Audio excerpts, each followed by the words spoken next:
it is God's joy that we love wholly with the whole of our hearts, right?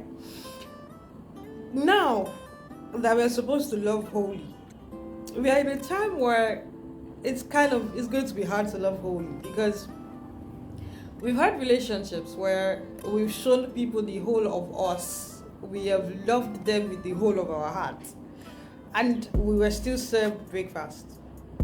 We loved them with the whole of our hearts, yet we were taken for granted. We loved them with the whole of our hearts, yet they rejected the side of us, that the part of us that we wanted them to accept the most.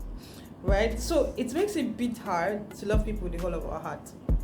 And that's why I went to a wedding 2 weeks ago, and the pastor who was to join them together, he said something about that when people are getting married, that it's more about pouring new wine into new vessels, right? So that means I am not taking an old wine and pouring it into a new vessel, but instead I'm taking a new wine, I'm taking a new vessel, and I'm pouring it into that new wine into the new vessel. So that means that when I'm going into a relationship, I am going with a fresh mindset. I am going with, fine, I have been hurt in the past. I have treated all of the trust issues I had.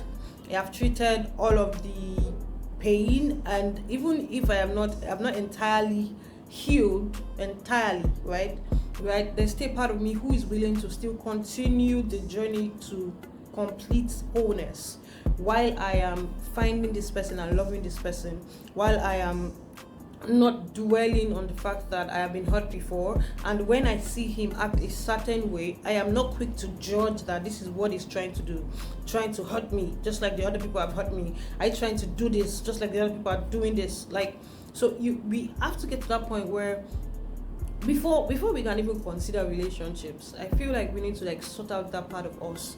We just need to come into that relationship with a fresh start.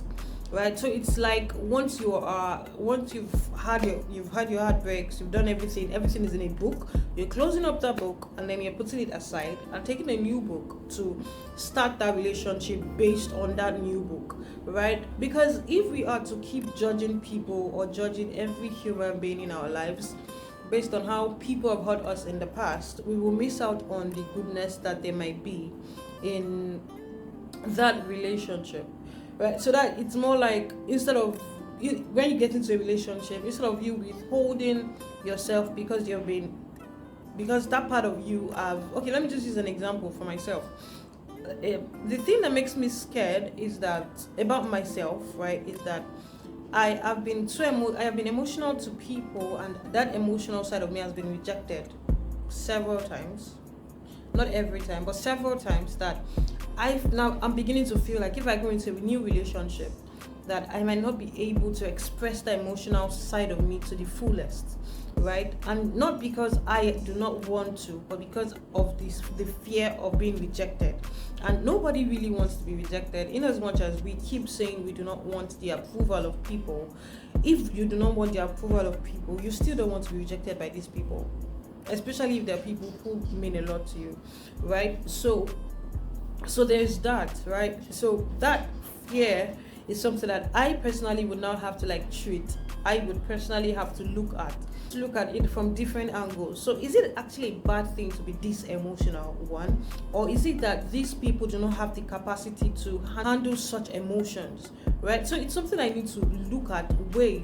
Or maybe I'm just trying to be more expressive with the wrong set of people, right? So it's not just about going around looking for the relationship, or they dump you in one, or you dump one person and then you think that it's the right time for you to jump into the next one. Instead, just try to offload yourself of all of the hurt, offload yourself of all of the pain before you then go ahead to search for love again.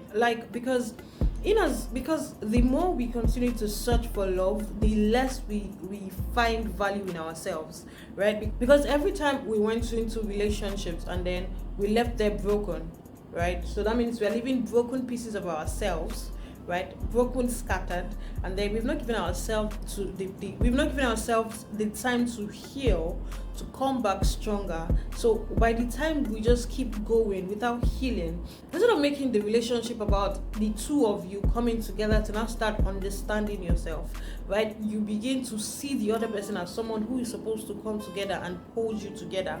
Instead of you coming into the relationship as whole and the other person coming into the relationship as whole, so that you both can hold yourself together, right? You are coming together, you're now going around with your broken heart, with betrayal, with everything, without healing, and then you just keep going into every relationship like that, right? It's not healthy, even for you or your partner.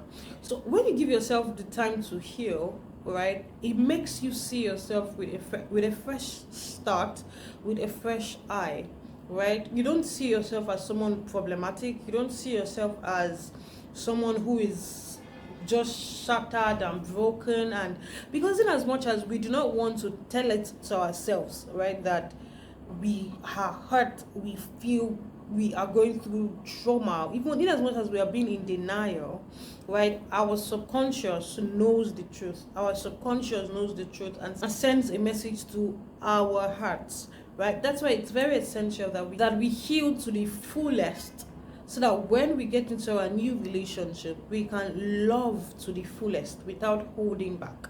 Because, all right, guys, that's all for today. Have a wonderful week. Bye bye.